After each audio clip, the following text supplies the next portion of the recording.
Hello friends, welcome to Special Techno channel. Guys, vacancy को निकाला है CSIR की तरफ से, सेंट्रल बिल्डिंग रिसर्च इंस्टीट्यूट की तरफ से। ये जो वैकेंसी है उत्तराखंड रुड़की की तरफ से वैकेंसी आई है।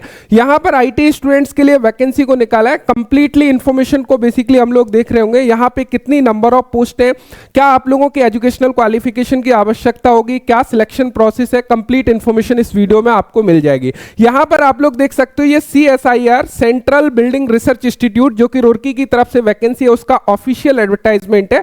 यहां पर आपको एडवर्टाइजमेंट नंबर मिल जाता है CSIR-CBRI 05/2025। ये आपका एडवर्टाइजमेंट नंबर है। सबसे पहले यदि हम लोग इंपॉर्टेंट डेट की बात करें तो आप लोगों के ऑनलाइन रजिस्ट्रेशन बेसिकली स्टार्ट होंगे 19 मार्च 2025 से। इसकी जो लास्ट डेट है वो 15 अप्रैल 2025 इसकी लास्ट डेट बेसिकली होने वाली है।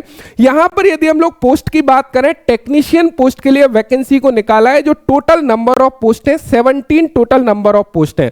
अब यहां पे इन 17 पोस्ट में अलग अलग डिसिप्लिन की पोस्ट है, तो डेफिनेटली यदि हम लोग ट्रेड वाइज वैकेंसी देखें तो काफी कम होने वाली है, बिकॉज टोटली हम लोग देख पा रहे हैं कि 17 पोस्ट है। लेकिन ये वैकेंसी आप लोगों की परमानेंट बेसिस पर है। साथ ही साथ यदि आप लोग पे मैट्रिक्स वगैरह देखोगे तो यहां पर लेवल 2 का पे मैट्रिक्स है, यानी कि स्टार्टिंग जो आप लोगों का बेसिक है वो 19,900 रुपीज है, जो कि एक अच्छा बेसिक पे होने वाला है यदि ITI स्टूडेंट्स के पॉइंट ऑफ व्यू से बात करें।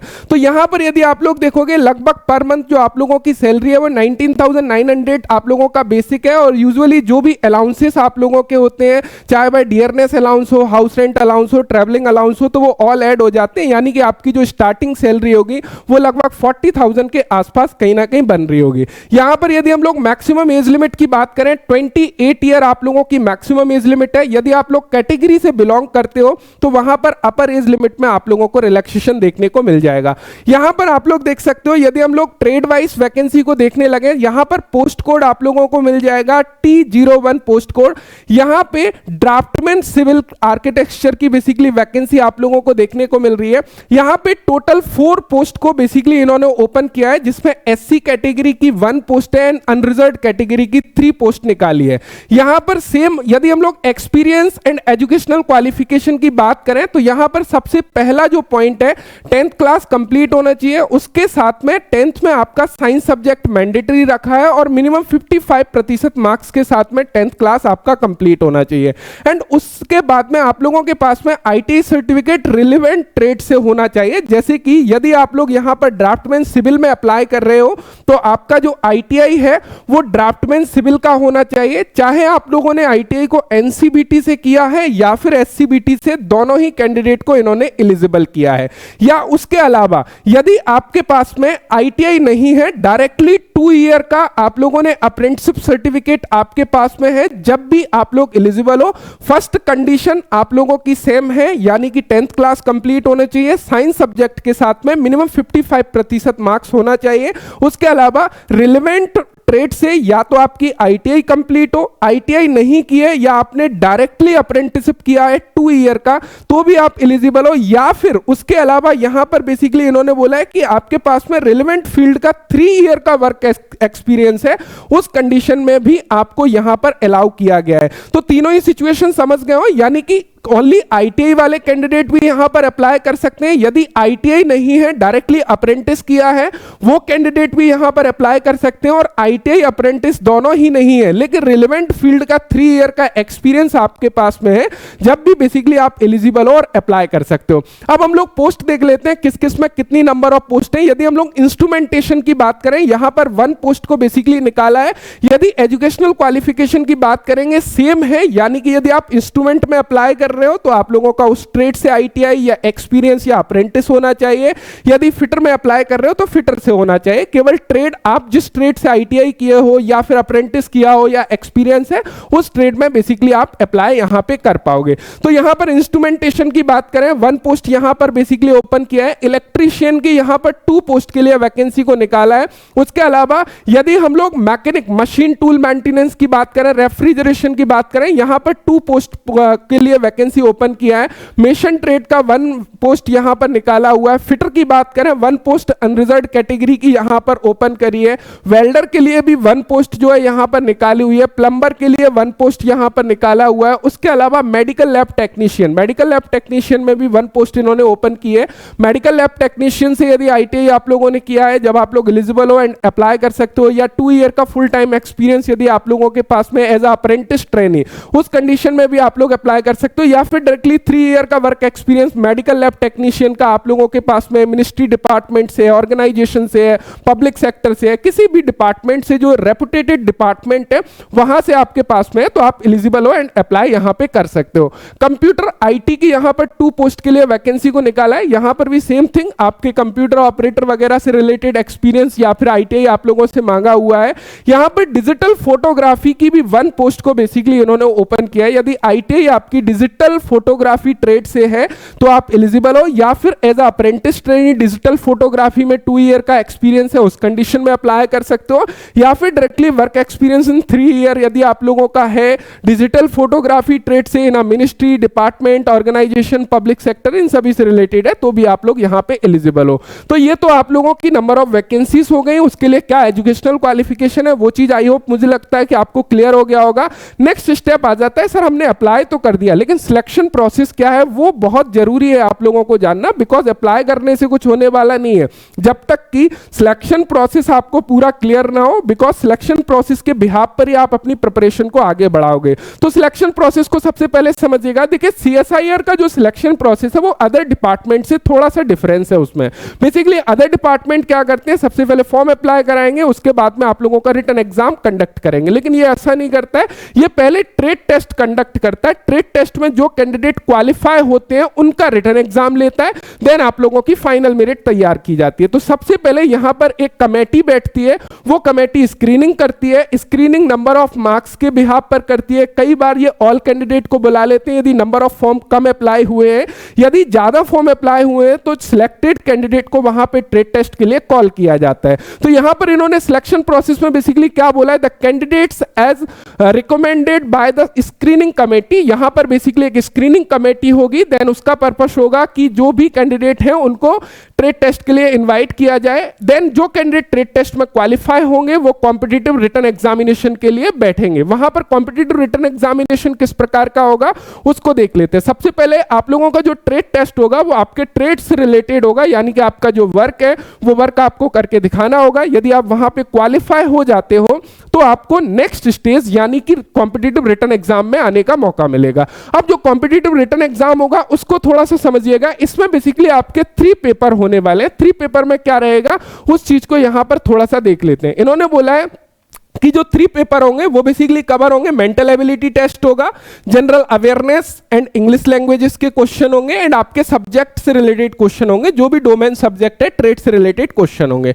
आप लोगों को OMR based objective type question हो सकता है, या फिर आप लोगों का सीबीटी एग्जाम भी ये लोग कंडक्ट करा सकते हैं। मीडियम ऑफ क्वेश्चन की बात करें, English and Hindi both language इसमें आपका क्वेश्चन पेपर आता है, केवल इंग्लिश लैंग्वेज का जो पोर्शन है उसको छोड़ के। यहां पे स्टैंडर्ड ऑफ एग्जाम की बात करें, आपके आईटीआई से रिलेटेड क्वेश्चन होंगे, 10th स्टैंडर्ड लेवल के क्वेश्चन होंगे। टोटल नंबर ऑफ क्वेश्चन 150 होने वाले हैं, और जो टोटल टाइम आप लोगों के लिए अलॉट किया है वो 2 hours 30 मिनट किया है, यानी कि ये तीनों पोर्शन के लिए, तीनों पेपर के लिए किया गया है। यहां पर ध्यान रखिएगा, ऐसा नहीं है मैं बोल रहा हूं 3 पेपर होंगे तो अलग अलग डेज में होंगे, सेम डे में आपके 3 पेपर होते हैं, यानी कि एक ही पेपर के 3 पार्ट बेसिकली होते हैं, जिसको ये paper first, paper second, paper third बोलते हैं। अब यहां पे इन तीनों पेपर की इंपॉर्टेंस को समझिएगा। सबसे पहला पेपर जो आप लोगों का होने वाला है, इसमें क्या इंपॉर्टेंस, बेसिकली ये आप लोगों के लिए एक फिल्टर का काम करेगा, बिकॉज ये एक स्क्रीनिंग टेस्ट है। यहां पर किस किस सब्जेक्ट से रिलेटेड क्वेश्चन होंगे, यहां पे टोटल जो क्वेश्चन होंगे वो 50 क्वेश्चन होंगे, और ये 50 क्वेश्चन आपके पूछे जा रहे होंगे। मेंटल एबिलिटी टेस्ट से आप लोगों के क्वेश्चन होंगे, जिसमें इंक्लूड होगा जनरल इंटेलिजेंस होगा, क्वांटिटेटिव एप्टीट्यूड मैथमेटिक्स के क्वेश्चन होंगे, रीजनिंग के क्वेश्चन होंगे, प्रॉब्लम सॉल्विंग होगा, सिचुएशनल जजमेंटल क्वेश्चन बेसिकली आप लोगों से पूछे जा रहे होंगे। यहां पे प्रत्येक क्वेश्चन का यदि आप लोग करेक्ट उत्तर देते हो 2 मार्क्स का आप लोगों को रिवॉर्ड दिया जाएगा यदि आप लोग कोई भी गलत उत्तर देते हो, कोई भी नेगेटिव मार्किंग नहीं है। तो यहां पर यह चीज क्लियर होना चाहिए, there will be no negative marking. यहां पर इस पेपर में कोई नेगेटिव मार्किंग नहीं है, केवल इसको आपको क्वालिफाई करना है, यहां से मेरिट बनने वाली नहीं है, यह आप लोगों का क्वालिफाइंग नेचर का होने वाला है। सबसे पहला पेपर बहुत इजी रहेगा, कोई भी इशू की बात नहीं है। अब यहां पे पेपर सेकंड की बात करें, this is the very very most important portion आप लोगों के एग्जाम में। पेपर सेकंड में क्या होगा, यहां पे जनरल अवेयरनेस के 25 क्वेश्चन आपसे पूछे जा रहे होंगे। प्रत्येक क्वेश्चन का करेक्ट उत्तर देने पर 3 मार्क्स आप लोगों को रिवॉर्ड मिलेगा। यदि गलत उत्तर देते हो तो यहां पे आप लोगों का 1 मार्क्स डिडक्ट किया जाएगा, यानी कि नेगेटिव मार्किंग भी होने वाली है 1/3 की। तो यहां पे यह बात ध्यान रखिएगा, 1 negative mark for every wrong answer आप लोगों को यहां पर मिलने वाला है, और इंग्लिश लैंग्वेज के भी 25 प्रश्न यहां पे होने वाले हैं।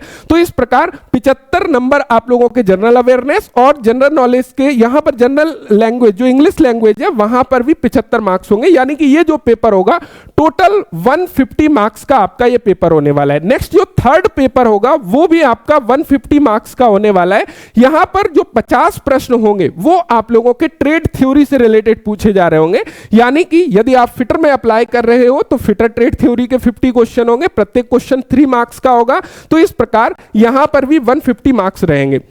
अब एक चीज ध्यान रखिएगा, ये जो पूरा का पूरा पोर्शन है आप लोगों का 50% नॉन टेक्निकल और 50% टेक्निकल, क्योंकि जो मेरिट बननी है वो बेसिकली इन 2 पेपर से बननी है। कौन सा, पेपर सेकंड और पेपर थर्ड। यहां पे जो पेपर फर्स्ट है वो आप लोगों का स्क्रीनिंग नेचर का है, यानी कि वहां से जो कैंडिडेट उसमें पास नहीं होते हैं, क्वालिफाई नहीं होते हैं, उनका स्टेज सेकंड यानी कि सेकंड पेपर और थर्ड पेपर को चेक नहीं किया जाएगा, बिकॉज वो फर्स्ट पेपर से ही बाहर हो जाएंगे पूरे के पूरे सिलेक्शन प्रोसेस से। तो मुझे उम्मीद है यह चीज क्लियर हो रही होगी।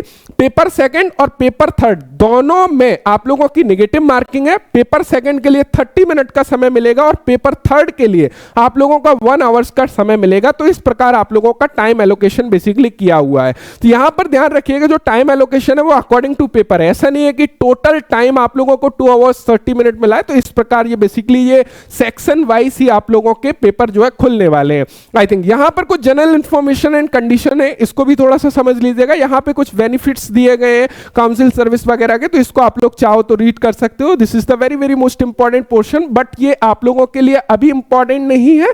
ये क्या बेनिफिट आप लोगों के जॉब में मिलेंगे या जॉब से रिलेटेड वो सारी चीजें दी गई है। तो सबसे पहले तो अभी जरूरत है कि जॉब बेसिकली लगे, बाकी तो as per government rule all benefit आप लोगों को यहां पर मिलने वाले हैं। एज लिमिट की ऑलरेडी हम लोग डिस्कशन कर चुके हैं कि आप लोगों का जो एज लिमिट है मैक्सिमम 28 ईयर आप लोगों का एज लिमिट है। वहां पे आप लोगों को रिलैक्सेशन देखने को मिल जाएगा अपर एज लिमिट में।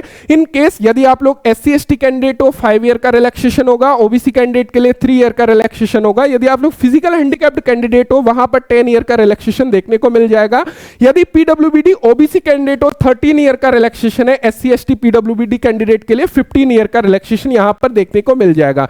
यदि एक्स सर्विसमैन ESM कैटेगरी में हो, OBC SC ST में हो, तो वहां पर भी आप लोगों को बेसिकली रिलैक्सेशन देखने को यहां पे मिल जाएगा।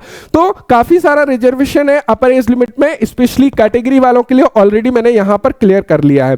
अब यहां पे यदि हम लोग नेक्स्ट चीजों को देखने लगे, यहां पे कुछ अदर कंडीशंस, यहां पे एप्लीकेशन फी की यदि हम लोग बात करें, ऐसे यदि एप्लीकेशन फी की बात करें तो यदि जो कैंडिडेट अनरिजर्व्ड कैंडिडेट है, OBC EWS कैंडिडेट है, उनके लिए 500 रुपीज इन्होंने एप्लीकेशन फी रखी है। जो कैंडिडेट कैटेगरी से बिलोंग करते हैं जैसे कि SC ST PWBD या फिर कोई वुमेन कैंडिडेट है, उनके लिए कोई भी एप्लीकेशन फी नहीं लगने वाली है। यदि हम लोग हाउ टू अप्लाई की बात करें, यहां पर बेसिकली उन्होंने क्लियर किया है कि आप लोगों का जो फॉर्म है केवल और केवल ऑनलाइन मोड में ही एक्सेप्ट किया जाएगा। इनके ऑफिशियल वेबसाइट के थ्रू आप अपने एप्लीकेशन फॉर्म को सबमिट कर सकते हो।